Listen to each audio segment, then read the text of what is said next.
వారి పెట్టుబడికి వారు ఆశించిన స్థాయిలో కనీస లాభాలు వస్తాయని, ప్రభుత్వం తరపు నుంచి అన్ని విధాల సహాయ సహకారాలు ఉంటాయని నమ్మకం కలిగితేనే ఈ పెట్టుబడులు వస్తాయనే విషయాన్ని మనం గమనించాలని చెప్పేసి మనం చేస్తాను.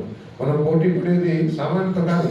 ఒక పక్క మెడ్రాస్, ఒక పక్క హైదరాబాద్, ఒక పక్క బెంగళూరు, ఇటువంటి రాష్ట్రాలతో సౌత్ ఇండియాలోని ఇటువంటి దిగ్గజ రాష్ట్రాలతో పోటీ పడటం సామాన్యం కాదు.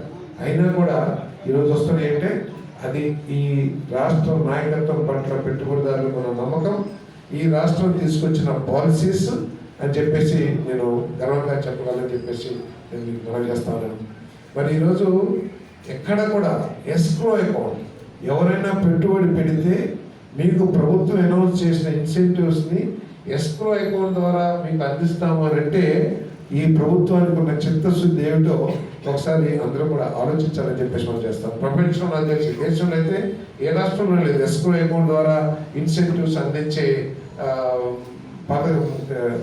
ప్రోగ్రామ్ ఎక్కడ ఏ రాష్ట్రంలో ఉండదు, లేదు కూడా ఇప్పుడు దాకా కూడా. నాకు తెలిసి ప్రపంచంలో కూడా ఎక్కడ ఉంటుందని చెప్పేసి భావిస్తున్నాను. కానీ ఈ రాష్ట్రం ముందుకు వచ్చింది. అదేవిధంగా ఒకటి అనౌన్స్ చేశారు, మీరు ఎంఓఐ సైన్ చేయండి, రేపటి నుంచి మా అధికారులే మీ వెనకాల ఉంటారు, మీకు ఏ సమస్య వచ్చినా కూడా సాల్వ్ చేస్తారని చెప్పారంటే మరి దాని మూలంగానే ఈ రాష్ట్రం ఏపీ ఇన్వెస్ట్మెంట్ హబ్గా మారిందని చెప్పేసి మనం చేస్తాను. మరి అదేవిధంగా సంక్షేమ కార్యక్రమాలు నేను చెప్పాను. నేను ఏదైతే పెన్షన్స్ ఉన్నాయో పెన్షన్స్ కూడా బాధ్యతగా ముఖ్యమంత్రి గారు ఆలోచన ఏమిటంటే మనం ఎన్ని కార్యక్రమాలు చేసినా కూడా పబ్లిక్ పర్సెప్షన్ ముఖ్యం. మనం ఎన్ని కారణాలు చెప్పినా, ఎన్ని వాదనలు చేసుకున్నా, ఎన్ని తర్జన భర్తీలు పడినా అల్టిమేట్ రిజల్ట్ పబ్లిక్ పర్సెప్షన్. ప్రతి పౌరుడు కూడా సంతృప్తి చెందాలి. సంతృప్తి చెందే విధంగా మన రాష్ట్ర కార్యక్రమాలు ఉండాలి, మనం అందించే పథకాలు. అందుకనే ప్రతి సోమవారం కూడా ప్రభుత్వం చేస్తున్న కార్యక్రమాల పట్ల ప్రజలు ఏ విధంగా స్పందిస్తున్నారు, వాళ్ళు సంతృప్తిగా ఉన్నారా లేదా, సంతృప్తిగా లేకపోతే కారణాలు ఏమిటి, ఎందుకు మన అధికారులు ప్రవర్తన మూలంగానా, లేకపోతే మనం చెప్పిన సమయానికి డెలివరీ చేయలేకపోతున్నామా, వీటన్నిటి మీద కూడా ప్రతి సోమవారం మరి ఉన్నత అధికారులతో చర్చించడం, పబ్లిక్ నుంచి ఐవీఆర్ఎస్ ద్వారా సమాచారం తెప్పించుకుని మన పరిపాలన మెరుగుపరచడానికి మరి ఎప్పటికప్పుడు అప్డేట్ చేసుకుంటా ఉన్నారని చెప్పేసి మనం చేస్తాను. ముఖ్యమంత్రి గారి ఆలోచన ఈ గవర్నెన్స్ ప్రజల్ని ఇబ్బంది లేకోకుండా ప్రజల అధికారుల చేతుల్లో సమస్యలు ఏమైనా ఉంటే అటువంటి లేకోకుండా చేయడం కోసం వాట్సాప్ గవర్నెన్స్ తీసుకొచ్చి దాదాపు 700 సేవల్ని వారు ఆఫీస్ ద్వారా ఏ ప్రభుత్వ కార్యాలయానికి కూడా వెళ్ళకోకుండా వారి ఫోన్ ద్వారానే పొందే సదుపాయాన్ని గవర్నెన్స్ మన వాట్సాప్ గవర్నెన్స్ ద్వారా తీసుకొచ్చారు. ఇంకా దాన్ని ప్రజల్లోకి తీసుకెళ్ళడానికి అంటే రాబోయే రోజుల్లో ఎవరు కూడా రాకూడదు అనే లక్ష్యంతో పనిచేస్తున్నారు. ప్రజలు ఎవరు కూడా అధికారుల చుట్టూతా కానీ ప్రభుత్వ కార్యాలయాల చుట్టూతా తిరగకూడదనే ఉద్దేశంతో ఈ ప్రభుత్వం పనిచేస్తుందని చెప్పేసి నేను మనవి చేస్తాను. నేను మరి అదేవిధంగా ప్రతిపక్షం కూడా బాధ్యత రహితంగా ప్రవర్తిస్తుందని చెప్పేసి చెప్పక తప్పదు. ఎందుకంటే వారు విద్వేషాలు రెచ్చగొట్టడానికి లేకపోతే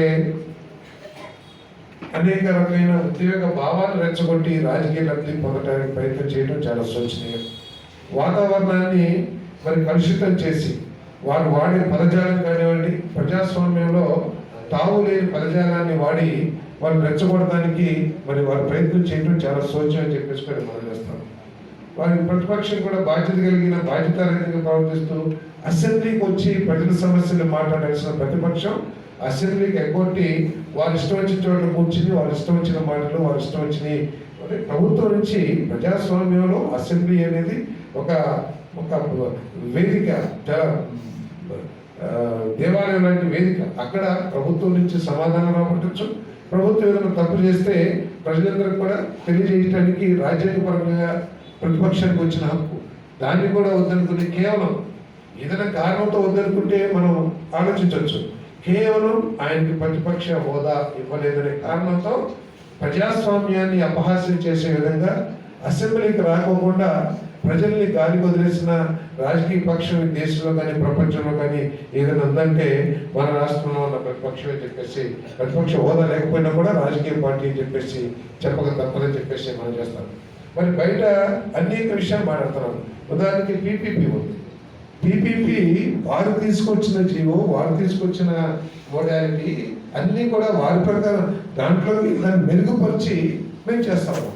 కానీ దాన్ని ప్రజల్లోకి తీసుకెళ్ళి ఏదో అంటే అబద్ధాలని ప్రజల్లోకి తీసుకువెళ్ళడానికి ఏ విధంగా ప్రయత్నం చేస్తుందో పీపీపీ హాస్పిటల్స్ ఏదైతే ఉందో అది ఒకటి ఎగ్జాంపుల్ అని చెప్పేసి మనం చేస్తాము. పీపీపీలో అసలు ఈ 17 ఏదైతే తాము గొప్పగా చెప్పుకుంటున్నారో 17 కాలేజీలు తీసుకొచ్చామని చెప్పేసి ఆ కాలేజీల పరిస్థితి ఏమిటి? మీరు దిగిపోయేసరికి కేవలం 500-600 కోట్ల రూపాయలు ఖర్చు పెట్టి 8,500 కోట్ల రూపాయలు ప్రాజెక్టు పూర్తి చేయాలని ఆలోచిస్తే ఎన్ని సంవత్సరాలు పూర్తి అవుతుందో ఒకసారి ఆలోచించామని చెప్పేసి మనం చేస్తాం. మీరు అధికారంలో ఉన్నప్పుడు మనకున్న అవకాశాలు కూడా మీరు రాసేశారు. ఉదాహరణకి సెంట్రల్ స్పాన్సర్ స్కీమ్స్ ఉన్నాయి, జల్ జీవన్ మిషన్ కానీ అమృత్ కానివ్వండి. ఈ 2 స్కీమ్స్ ప్రజలకి చాలా మెరుగైన ఇన్ఫ్రాస్ట్రక్చర్ ఇచ్చే స్కీమ్స్. త్రాగునీరు కానివ్వండి, రోడ్లు కానివ్వండి, డ్రైనేజీలు కానివ్వండి.